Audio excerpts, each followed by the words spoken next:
La balance de vérification.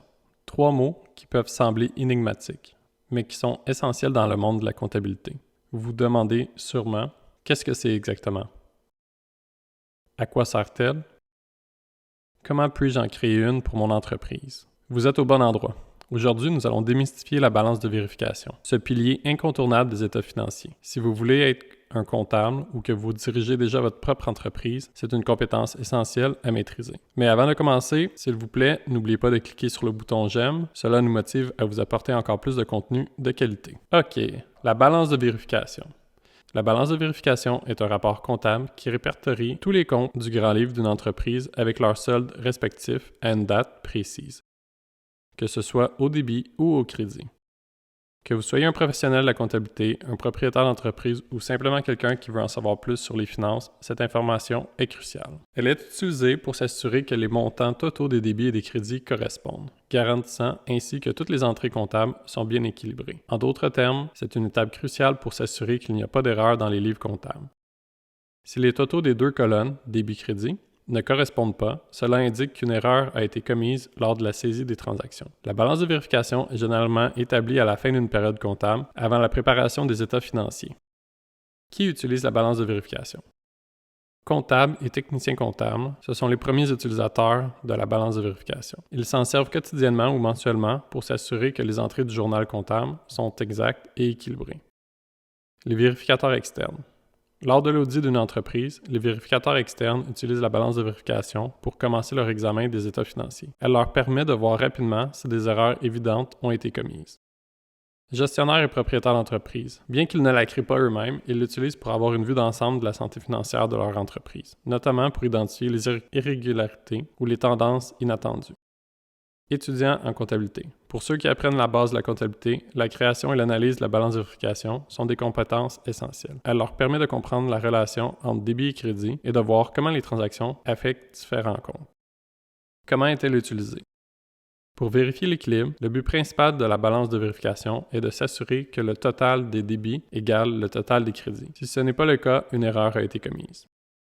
Identification des erreurs. Si les totaux ne correspondent pas, les comptables ou les techniciens comptables utilisent la balance pour identifier où une erreur peut avoir été commise. Cela peut impliquer de vérifier chaque entrée de journal ou de revoir les soldes des comptes individuels. Préparation des états financiers. Avant de préparer les états financiers finaux, tels que le bilan ou l'état des résultats, la balance de vérification est utilisée pour s'assurer que tous les comptes sont exacts. Analyse financière. Bien que son objectif principal soit de vérifier l'équilibre, elle peut également être utilisée pour obtenir une vue d'ensemble rapide des comptes d'une entreprise, ce qui peut être utile pour l'analyse financière. En conclusion, la balance de vérification est un outil comptable essentiel utilisé par divers professionnels pour s'assurer de l'exactitude, de la transparence et de la santé financière d'une entreprise. La composition de la balance de vérification. La balance de vérification est composée des comptes du bilan et de l'état des résultats. Donc, rapidement, nous allons retrouver les 3 catégories de comptes pour le bilan, donc l'actif, passif et les capitaux propres. Et ensuite, les 2 catégories principales de l'état des résultats, qui est le revenu et les dépenses. Si les différents rapports des états financiers, comme le bilan et l'état des résultats, ne vous sont pas familiers, n'hésitez pas à aller voir mon vidéo sur les états financiers d'une entreprise. Nous allons voir les 10 transactions dans notre exemple. Si jamais l'exemple va un peu trop vite, n'hésitez pas à aller voir les vidéos précédentes où on voit en détail chacune de ces transactions avec les comptes en T associés ainsi que les débits et crédits. Première transaction. Les investisseurs ont injecté 20 000 $ dans l'entreprise pour le démarrage. L'entreprise a émis des actions ordinaires pour l'investissement. La première transaction va être l'encaisse pour 20 000 $. On va également enregistrer pour les actions ordinaires un crédit de 20 000 $. Transaction numéro 2. L'entreprise a acheté des marchandises, donc de l'inventaire, pour 5 000 $ à crédit. On n'a pas déboursé de l'argent en ce moment. On a une facture à payer avec notre fournisseur. Dans ce cas-là, ce qu'on va faire, c'est qu'on va ajouter 5 000 $ d'inventaire, car on a reçu l'inventaire dans la compagnie. Et ensuite, on va mettre au crédit 5 000 $ au compte créditeur. Donc, ce montant sera payé dans le futur par notre entreprise. Troisième transaction, l'entreprise a acheté des fournitures de bureau pour 1 500 $ en espèces. On a payé cash. Alors, fourniture de bureau, on vient débiter de 1 500 et l'encaisse vient être réduite de 1 500 $. Quatrième transaction, l'entreprise a vendu des marchandises pour 5 000 $ en espèces et le coût des marchandises vendues était de 2 000 $. On encaisse 5 000 $, un débit, on crédite nos ventes pour un montant de 5 000 $ également. On va enregistrer un débit pour le coût des marchandises vendues de 2 000 $ et on va venir réduire notre inventaire de 2 000 $ puisqu'on a vendu cette marchandise. Transaction numéro 5. L'entreprise a payé le loyer pour le mois, 2 000 $. On a un loyer pour 2 000 $ et on a payé en espèces, donc notre encaisse va être réduite de 2 000 $. Transaction numéro 6. Le salaire du personnel a été payé pour 3 000 $. Salaire 3 000 $. Encore une fois, on a touché à notre encaisse, donc moins 3 000 $. Numéro 7. L'entreprise a payé des intérêts sur un prêt pour 500 $. On a intérêt 500 $. L'encaisse, moins 500 $. Transaction numéro 8. Un client a retourné des marchandises d'une valeur de 300 $ et on l'a remboursé en espèces. 300 $ sur retour et allocation. On va réduire notre encaisse de 300 $ puisqu'on a remboursé le client. 9e transaction. L'entreprise a fait une vente de 6 000 $ à crédit. Le coût des marchandises vendues était de 2 400 $. On n'a pas reçu l'argent, le client devra nous payer dans le futur. On va enregistrer un compte à recevoir de 6 000 $. On a donc un client qui nous doit 6 000 $. Mais on va reconnaître tout de même la vente car elle a lieu à ce moment même si on n'a pas reçu l'argent. 6 000 $ pour les ventes. Et ensuite de ça, cette vente-là nous a coûté 2 400 $ pour le coût des marchandises vendues. On va venir ajouter un débit ici. On va créditer notre inventaire de 2 400 $. L'entreprise a payé 4 000 $ pour régler la dette due à ses fournisseurs. On va venir débiter le compte à payer de 4 000 $ et on va créditer notre encaisse de 4 000 $ puisqu'on vient de débourser pour payer une facture qui était à payer. Bon, maintenant que nos 10 transactions sont tous enregistrées, c'est le temps de faire les totaux compte par compte. On a donc une version préliminaire de notre balance de vérification.